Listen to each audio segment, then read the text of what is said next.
Terletak di pesisir timur Semenanjung Malaya, di sepanjang Teluk Thailand di Thailand Selatan, Provinsi Pattani modern menempati sebagian wilayah Pattani yang bersejarah dan mencakup distrik-distrik pesisir, muara yang dibakari bakau, dan desa-desa nelayan.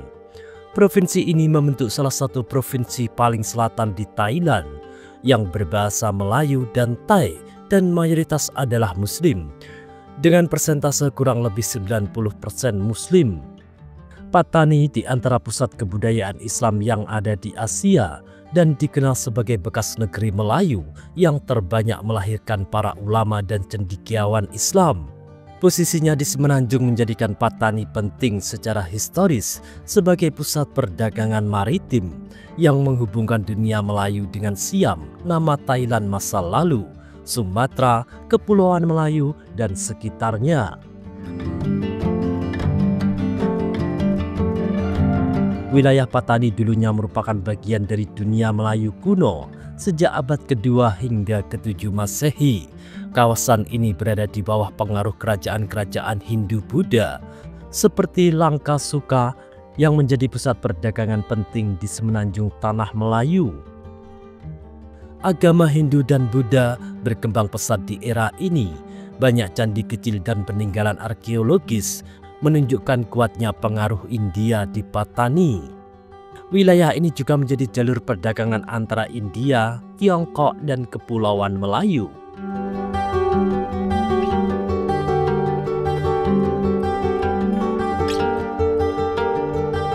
Sekitar abad ke-13 hingga ke-15, Islam mulai masuk melalui pedagang Arab, Gujarat, dan saudagar dari Pasai dan Malaka. Itu ada sebuah empire yang besar, namanya yang besar. Langkasuka. Langkasuka. Setelah itu sampai ke abad ke-7. Sampai ke abad ke-7, kerajaan Sriwijaya masuk. Sriwijaya masuk abad ke-7 sampai segetingkrat.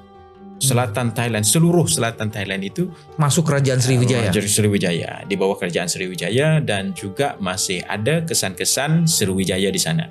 Nenek kita masuk agama Hindu, pergi agama Hindu. Ya, molek lama pula, mari pula iaitu orang Sriwijaya. Sriwijaya Association. Itu satu kerajaan pula tu. Satu kerajaan pula, nama kerajaan Sriwijaya. Sriwijaya pun mari pada masa tu bawa agama pula, agama dia agama Buddha. Jadi sampai ke abad 15. Sampai ke abad 15 itu kan Pattani dulu kan ada sebuah kerajaan dari Langkasuka ke kerajaan Pattani itu kan setelah memeluk Islam.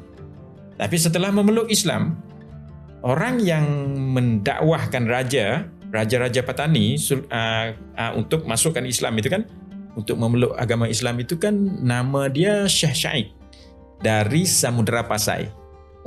Ada Samudra Pasai di situ Samudra ya? Pasai di situ.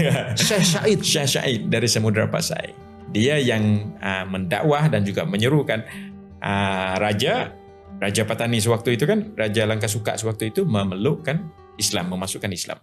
Kubu Tok Pasai, orang yang membawa raja yang pertama di Pattani masuk Islam. Kita sapa pula tempat seteruh, iaitu makam ataupun kubur pun boleh panggil kubur seorang Tok Guru, orang alim besar, ulama Pasai, ulama Pasai.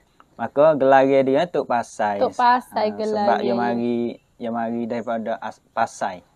Pasai Aceh ni.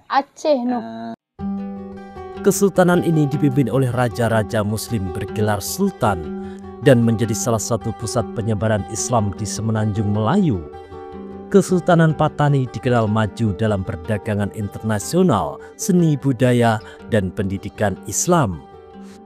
Pattani Raya memiliki bendera yang sama warnanya dengan Indonesia, yaitu merah putih, yang digunakan Kesultanan Pattani sampai tahun 1816. Pattani termasuk di antara 3 negara Melayu yang menggunakan gelar Darussalam di belakang namanya. Dua negeri Melayu lain yang menggunakan gelar ini adalah Aceh dan Brunei. Ketiga negeri Darussalam ini ditakdirkan memiliki sejarah dan perjalanan politik yang sangat jauh berbeda. Brunei Darussalam merdeka sebagai sebuah negara yang kaya dan mewah, sedangkan Aceh meski gagal mendapatkan kemerdekaannya sendiri seperti yang pernah diperjuangkan rakyatnya, namun ia tetap di bawah kekuasaan Indonesia. Selain itu, Nangro Aceh Darussalam memperoleh keistimewaan dengan menikmati beberapa kekuasaan dan hak-hak khusus lebih daripada wilayah-wilayah lain di Indonesia.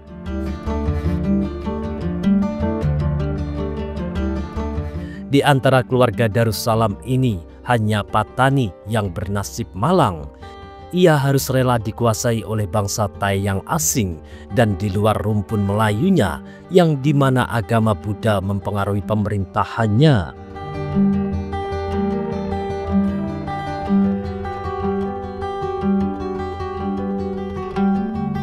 Dahulu, wilayah Kesultanan Patani mencakup sebagian wilayah yang kini berada di selatan Thailand, termasuk Patani, Yala, Narathiwat, dan Songkhla, dan utara Malaysia, Kelantan, dan Terengganu. Zaman kegemilangan Kesultanan Patani ialah dari tahun 1584 hingga 1649, yaitu semasa Patani di bawah pemerintahan Raja Perempuan atau Sultanah yang dikenal sebagai Raja-Raja Pelangi. Raja Hijau berkuasa dari tahun 1584 sampai 1616, Raja Biru 1616 sampai 1624, Raja Ungu 1624 sampai 1635, Raja Kuning 1635 sampai 1649. Zaman keemasan Patani bermula semasa pemerintahan 4 orang raja perempuan ini. Pemerintahan yang mempunyai kekuatan ekonomi dan ketentaraan kerajaan ini terbukti hebat. Patani terkenal sebagai pusat pembuatan meriam dan senjata. Meriam Sri Patani bahkan tercatat sebagai salah satu terbesar di Asia Tenggara. Meriam-meriam ini telah berjaya menyekat 4 kali serangan Siam ke atas Patani, yaitu pada tahun 1603, 1632, 1634, dan 1638. Budaya Melayu Islam berkembang dengan seni tari makyong, seni ukir, dan musik tradisional. Drama tari makyong ini merupakan sebagai suatu bentuk drama tari Melayu yang menggabungkan unsur-unsur ritual, lakonan dan tarian yang digayakan, muzik vokal, instrumental, lagu, cerita dan teks percakapan yang formal dan bersahaja. Patani juga menjalin hubungan dengan Kesultanan Aceh, Johor, Malaka, serta Kesultanan Turki Utsmani. Patani sendiri juga menjadi pusat pengiriman guru dan ulama ke berbagai wilayah di Kepulauan Melayu. Sehingga hubungan tersebut berjalan dua arah. Patani menyerap dan mengekspor kembali ilmu pengetahuan Islam. Pada abad ke-18 hingga ke-19, Kesultanan Patani mulai melemah karena tekanan militer dari Siam yang kini menjadi Thailand. Tahun 1785, Patani ditaklukkan oleh Raja Rama I dari Siam. Sejak itu, Patani mengalami beberapa kali pemberontakan untuk mempertahankan identitas Melayu Islamnya, namun perlahan dimasukkan ke dalam struktur negara Siam. Patani akhirnya secara resmi menjadi bagian dari Thailand modern sejak perjanjian Inggris-Siam tahun 1909. Dalam perjanjian ini, Inggris mengakui kedaulatan Siam atas wilayah-wilayah Melayu di selatan, termasuk Patani, Yala, Narathiwat, dan Satun. Dengan imbalan, Siam menyerahkan Kedah, Perlis, Kelantan, dan Terengganu kepada Inggris, yang kemudian menjadi bagian dari Malaysia. Meski bagian dari Thailand, masyarakat Patani sering merasa berbeda identitas dengan mayoritas etnis Tai Buddha. Ada dinamika politik terkait keinginan sebagian masyarakat Patani untuk memperoleh otonomi lebih luas atau bahkan pemisahan dari Thailand. Dua individu bersenjata disyaki daripada kumpulan Barisan Revolusi Nasional Patani BRN maut dalam insiden berbalas tembakan dengan pasukan keselamatan Thailand. Keganasan terbaru berkenaan berlaku di Tung Yang Den, wilayah Patani malam tadi. Konflik bersenjata sempat terjadi di awal 2000-an, namun kini pemerintah Thailand dan masyarakat lokal berusaha membangun perdamaian. Di tengah isu separatisme di kawasan selatan Thailand, ada daerah di Provinsi Patani yang menjadi potret betapa kerukunan antara umat beragama sudah terjalin sejak masa lalu. Bahasa Melayu Patani masih digunakan sehari-hari, meski bahasa Thai menjadi bahasa resmi. Kak Nana tahu nama dek? Saya nama Anas. Mari dari? Dari Patani. Patani. Nak tanya sikit, biasanya di rumah ni kecek bahasa apa? Kecek bahasa Melayu kampung. Melayu kampung.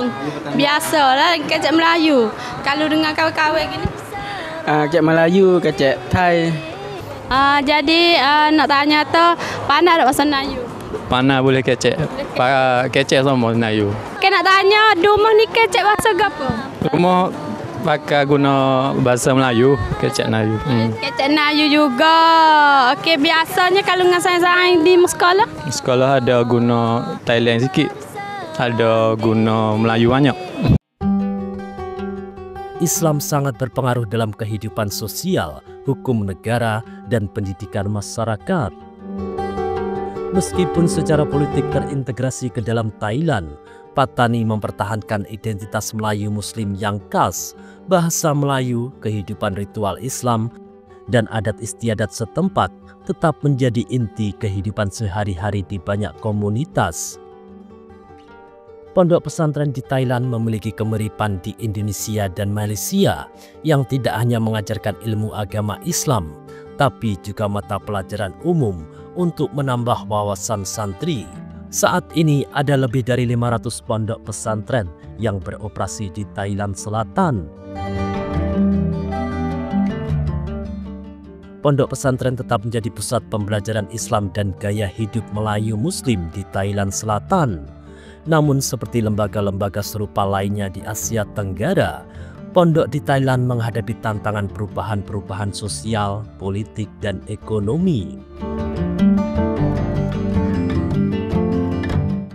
Masjid Kerisi atau sering disebut Masjid Tua Patani adalah salah satu masjid tertua di Thailand yang dibangun sekitar abad ke-15 pada masa Sultan Muzaffar Shah.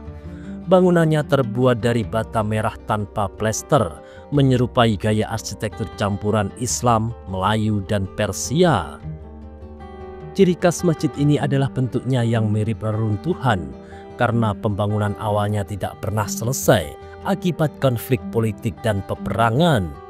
Meski demikian, masjid ini menjadi simbol kegigihan masyarakat Patani mempertahankan identitas Islam di tengah tekanan sejarah. Kini, Masjid Kerisi menjadi salah satu destinasi wisata sejarah dan religi yang ramai dikunjungi. Masjid-masjid tua di Patani bukan hanya tempat ibadah, tetapi juga warisan sejarah dan identitas peradaban Islam di selatan Thailand. Keberadaan Masjid Kerisi yang berusia ratusan tahun, masjid raya yang menjadi pusat kegiatan keagamaan, hingga masjid-masjid kecil di pedesaan Patani menunjukkan betapa kuatnya akar Islam di tanah ini. Saat ini perekonomian Patani masih berakar pada mata pencaharian pesisir dan pertanian.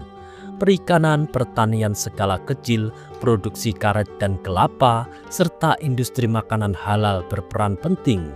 Pasar lokal, desa-desa pesisir, dan masjid komunitas terus membentuk ritme kehidupan sehari-hari. Kehidupan masyarakat Patani di Thailand merupakan gambaran nyata tentang ketangguhan dalam mempertahankan identitas, budaya, dan agama. Di tengah modernisasi dan tantangan politik, mereka adalah komunitas yang tetap berdiri teguh, mengajarkan kepada dunia bahwa jati diri dapat dipertahankan melalui semangat, kebersamaan, dan keyakinan yang kuat.